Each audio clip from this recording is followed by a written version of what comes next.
গত ২ জুন ২০২৬ মেক্সিকোর কোয়াহুইলা প্রদেশের তোররেয়ন সিটির গ্যালারিয়াস লাগুনা শপিং মলে এই ভিডিও ফুটেজটি ধারণ করা হয়। গভীর রাতে শপিং মলের টপ ফ্লোরে মেইনটেন্যান্স ক্রুরা কাজ করার সময় এই ঘটনাটি ঘটে। সেই সময় ফ্লোরে ক্রুরা ছাড়া আর কেউ ছিলেন না।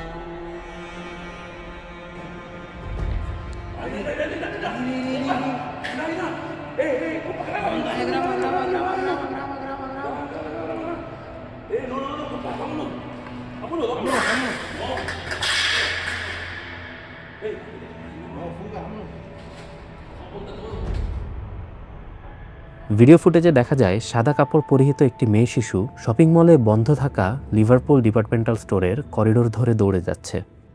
একসময় দৌড়ে এসে পিলারের পেছনে অদৃশ্য হয়ে যায়। গভীর রাতে খালি শপিং মলে এমন একটি শিশুকে ঘুরে বেড়াতে দেখে ভয়ে আতঙ্কিত হয়ে সেখান থেকে চলে যান মলের কর্মীরা।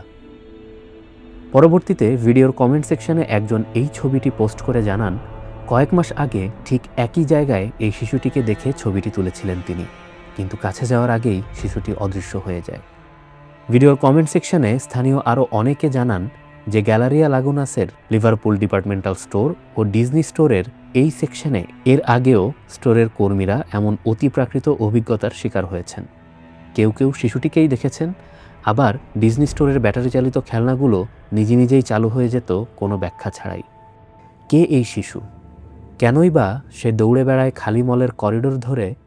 কারণ অজানা।